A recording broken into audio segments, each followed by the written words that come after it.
We may never be strong enough to be entirely nonviolent in thought, word, and deed, but we must keep nonviolence as our goal and make strong progress towards it.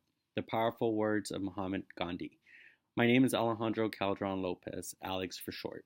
To further introduce myself to you all today, I will tell you first about a bit of personal background, an accomplishment of mine, and some post college plans.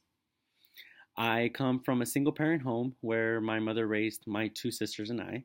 My mother always made it a point to remind us that with hard work ethic and education, we could become anything we set our minds to. Being the oldest of three siblings, I make sure to always remind my younger siblings of the principles that our mother based her parenting on. In present time, I have a little sister who is a senior in high school, a sister who is the mother of my two beautiful niece and nephew. She's a licensed insurance agent for State Farm. I'm an educational coordinator at UT Southwestern Medical Center, where I make sure that the medical students stay on track and become the doctors of tomorrow.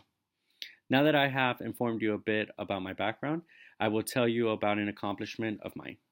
When I was growing up, I went to high school where there were only 300 kids. I was one of the troubled kids, so I spent a lot of my time in school suspension. One day, as I was sitting in ISS, I met a girl whose name I will change to protect her identity. I shall refer to her as Pearl. Pearl was a very timid, quiet girl who didn't speak much and always seemed to find herself in ISS with me. One day, me and Pearl began a conversation where she disclosed that her stepfather was sexually abusing her. After this conversation, she made me promise I wouldn't tell a soul. I was not proud to break the promise I made to her, but I had to tell the school counselor. After that, I didn't see Pearl much at all. For years, I wondered whatever did happen to Pearl.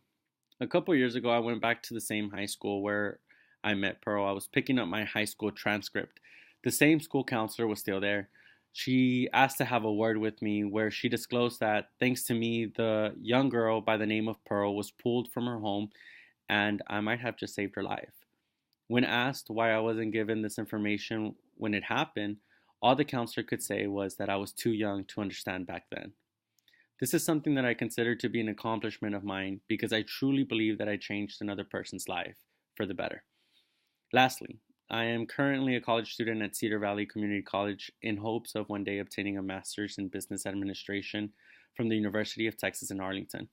I plan on owning my own business and being able to tell my mother she doesn't need to work because I can take care of her bills.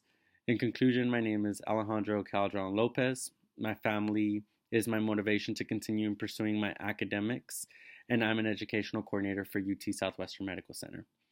And I saved a young girl from sexual abuse in her home. I plan on obtaining a master's in business administration. My personal background and accomplishment and post college plans are what I hope you can take away from my speech today. Anyone can be the difference in someone's life if we just listen close enough.